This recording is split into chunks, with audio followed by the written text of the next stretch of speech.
अस्सलाम वालेकुम viewers, rich Pakistan का नया एपिसोड लिए मैं हूं आपका होस्ट अब्दुर्रहमान। आइए डिस्कस करते हैं आज की दो इंटरेस्टिंग न्यूज। पाकिस्तान में आज तक की बनाई जाने वाली सबसे मॉडर्न गाड़ी बनकर लॉन्च कर दी गई है, जो कि एक हाइब्रिड इलेक्ट्रिक गाड़ी है। और ये गाड़ी आम गाड़ियों की निस्बत 35% फ्यूल कम इस्तेमाल करती है, यानी कि सीधी सीधी पेट्रोल की मद में 35% बचत। इसको डिस्कस करेंगे। जबकि आज की दूसरी खबर, पाकिस्तान में पेमेंट्स भेजना और रिसीव करना बड़ा महंगा हुआ करता था।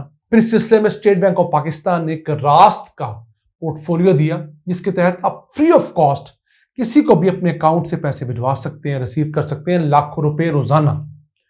लेकिन यह सहूलत दुकानदारों के लिए एज सच अवेलेबल नहीं थी, तो अब यह सहूलत दुकानदारों को भी दे दी गई है। यानी कोई भी कस्टमर किसी दुकान पर जाकर एक QR कोड स्कैन करके पेमेंट कर सकेगा, उसे कैश नहीं देना पड़ेगा और दुकानदार को फौरी तौर पर मुकम्मल रकम वसूल भी हो जाएगी। कोई खास चार्जेस भी नहीं होंगे। इस खबर को प्रोग्राम के दूसरे हिस्से में डिस्कस करेंगे, लेकिन पहले चलते हैं पाकिस्तान में बनाई गई पहली हाइब्रिड इलेक्ट्रिक व्हीकल, जो कि है Toyota Corolla cross.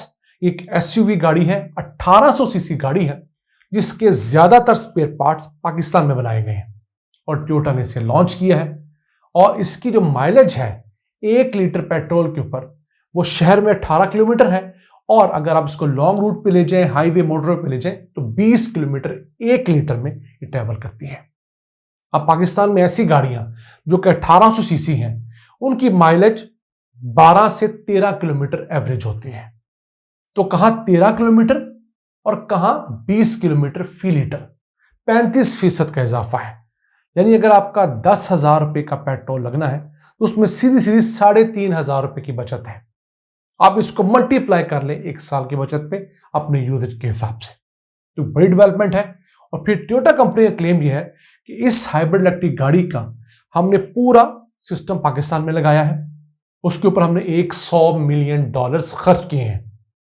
Hybrid electric गाड़ी वो गाड़ी होती है जो पेट्रोल के ऊपर चलने के साथ साथ इसमें मौजूद एक बड़ी बैटरी को चार्ज करती है और कुछ फासला उस बैटरी के ऊपर भी ट्रैवल करती है। इससे वो ज्यादा माइलेज चलती है और कम फ्यूल इस्तेमाल करना पड़ता है। दूसरा इसका फायदा ये होता है, इससे निकलने वाली जो कार्बन डाइऑक्साइड गैसेस हैं वो भी कम निकलती हैं। अब पाकिस्तान में जहां फ्यूल बहुत बड़ा बर्डन है हुकूमत के ऊपर, हर साल हम लोग को $25 अरब का फ्यूल इंपोर्ट करते हैं, तो उसमें से अगर हम 35% भी घटा लें तो हमारे लिए 5-7 अरब डॉलर्स बचाना कोई बहुत बड़ी बात नहीं होगी। ये सब कुछ मुमकिन है, लेकिन देखना यह है कि हम कितने सालों बाद ये कर पाएंगे। अब इस हाइब्रिड कार की जो कॉस्टिंग है वो निस्बतन बड़ी है, महंगी है। अब इसको पहले बड़े कैटेगरी में लॉन्च किया गया है, उम्मीद है इसके बाद ये निस्बतन छोटी कैटेगरी में, जो कि टोयोटा की आम हम एक्वा वगैरह गाड़ियां देखते हैं, उस कैटेगरी में भी लॉन्च की जाएगी।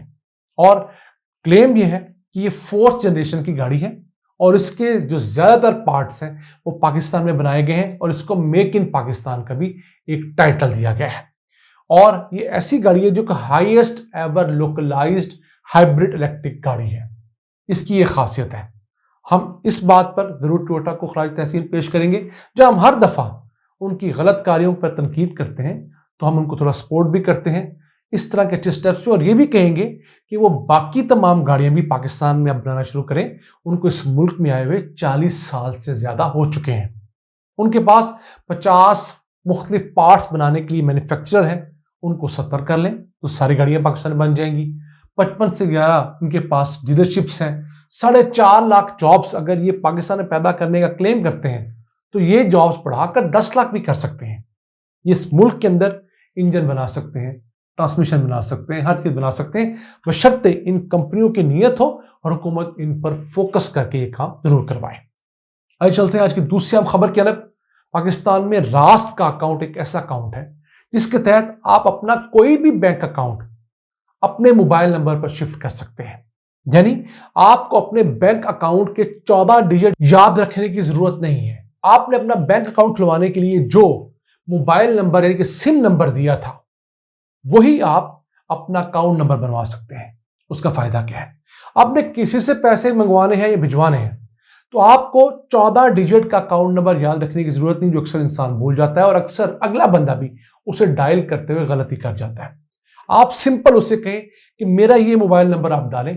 जैसे वो शख्स अपने मोबाइल ऐप में या लैपटॉप पे बैठा है तो उस अपने बैंक के पोर्टल पे आपका मोबाइल नंबर एंटर करेगा लॉगिन होने के बाद, तो आपका नाम सामने डिस्प्ले हो जाएगा बतौर टाइटल, यानी कि आपका मोबाइल फोन नंबर ही आपका अकाउंट नंबर बन जाएगा और आपको जो भी पेमेंट भेजी जाएगी आपके उस बैंक अकाउंट में आएगी जो आपने रखा हुआ था।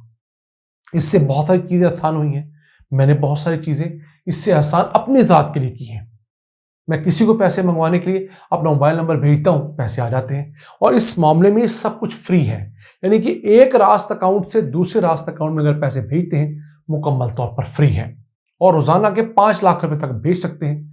अब तक 3 करोड़ 20 लाख लोगों ने अपने बैंक अकाउंट, जैज कैश के अकाउंट, इजी पैसा के अकाउंट इस पर शिफ्ट कर लिए हैं और अब तक पिछले 2 सालों में 22 करोड़ 50 लाख से ज्यादा लोगों ने पैसे भिजवाए और वसूल किए हैं। और कितनी अमाउंट भिजवाई है? 4,600 अरब रुपए, 4.6 ट्रिलियन रुपीस लोगों ने रास्त के इस अकाउंट के जरिए एक दूसरे को भिजवाए और वसूल किए। ये छोटी अमाउंट नहीं है। पहले ये पर्सन टू पर्सन था, फिर इसको बड़ी पेमेंट्स के लिए कुछ कंपनीज को दिया गया। अब दुकानदारों और खरीदारों के दरमियान भी चीजें आसान करने के लिए स्टेट बैंक ने इजाजत दी है। इसमें होगा क्या? आप किसी भी दुकान पे जाएंगे, रेस्टोरेंट पे जाएंगे, किसी ऐसी जगह पे जाएंगे जहां आप खरीदारी करते हैं, तो बजाय कैश देने के वहां पर एक क्यूआर कोड लगा होगा। आप क्यूआर कोड को स्कैन करेंगे अपने मोबाइल बैंक की इस ऐप होती है उसके अंदर। उस स्कैनिंग के बाद जितनी अमाउंट आपने पे करनी है आप उस पे अपने मोबाइल पे लिखेंगे, आपको 1-2 वेरिफिकेशंस आएंगी और आप फौरी तौर पर ट्रांजैक्शन कर लेंगे। फौरी ट्रांजैक्शन होगी, उसके मैसेजेस दोनों को, आपको और दुकानदार को फौरन आएंगे और दुकानदार के अकाउंट में फौरी तौर पर बैंक पैसे भेजने का भी पाबंद होगा। ये सबसे अहम चीज है, क्योंकि पाकिस्तान में जो दुकानदार वही पोस्ट मशीनें, इन मशीनों में एटीएम कार्ड या जो क्रेडिट कार्ड है वो डलता है, वो नहीं रखते। उसकी वजह ये होती है उसकी पेमेंट 2-3 दिन बाद आती है। हालांकि बड़े दुकानदारों को फर्क नहीं पड़ता, लेकिन फिर भी सुस्ती कर जाते हैं। इसके तहत एक तो सिक्योर होगा, फौरी तौर पर पेमेंट आएगी और उसकी वेरिफिकेशन भी होगी। इससे होगा क्या कि आपको पैसे उठाकर हाथ लग जाने की जरूरत नहीं रहेगी और चीजें बहुत जल्दी स्ट्रीमलाइन हो जाएंगी। इस वक्त भी बैंकों ने अपनी सतह पर क्यूआर कोड लगा रखे हैं।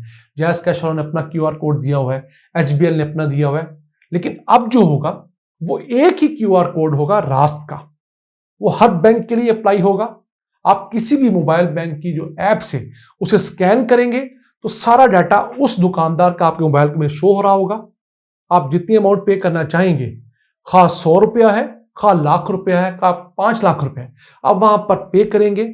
आपसे वेरिफिकेशन मांगी जाएगी, जैसे वेरीफाई करेंगे आपकी ट्रांजैक्शन उस अकाउंट में होगी और आप दोनों बगैर कोई कैश कैरी किए आराम से खरीदारी कर सकेंगे। चोरी डकैती में बहुत कमी वाक़ई हो सकेगी। दुकानदारों को पैसा बैंक में जमा करवाने की तरद्दुद की जरूरत नहीं होगी। हाँ, एक मसला जरूर होगा कि दुकानदारों की जो तमाम सेल्स है वो डॉक्यूमेंट हो जाएगी। वो आप डॉक्यूमेंट ना भी करना चाहें तो हुकूमत ने अब हर दुकानदार को तकरीबन डॉक्यूमेंट कर लिया है। पाकिस्तान का हर खाता पीता शहरी इस वक्त डॉक्यूमेंट हो चुका है। जी हाँ, 4 करोड़ 20 लाख से जायद खाते पीते अच्छी आमदन वाले लोग, तनख्वाहदार जो अच्छी है, जागीरदार, बड़े जिम्मेदार, दुकानदार, मुतवसत और बड़े, तमाम लोग डॉक्यूमेंटेड हैं। खा वो ढाबा चलाते हैं, बर्गर की अच्छी शॉप चलाते हैं, कहीं ना कहीं जहां वो ज्यादा खर्च करते हैं, किसी अच्छे स्कूल में बच्चे को पढ़ाते हैं, कहीं से शॉपिंग अच्छी करते हैं, अच्छी गाड़ी लेते हैं, अच्छी जगह पे घर रखते हैं, घर का बिजली का बिल, गैस का बिल ज्यादा आता है, उम्रे पे फ्रिक्वेंटली जाते हैं, हज पे ज्यादा जाते हैं, एयर ट्रैवल करते हैं, कहीं ना कहीं वो ज्यादा स्पेंड तो करते हैं। कहीं प्रॉपर्टी लेते हैं, प्लॉट ले लेते हैं, मकान लेते हैं, तो जहां वो ज्यादा स्पेंड करते हैं वो हुकूमत के रडार पे आते हैं और आ चुके हैं। हुकूमत ने उनको ट्रेस कर लिया है।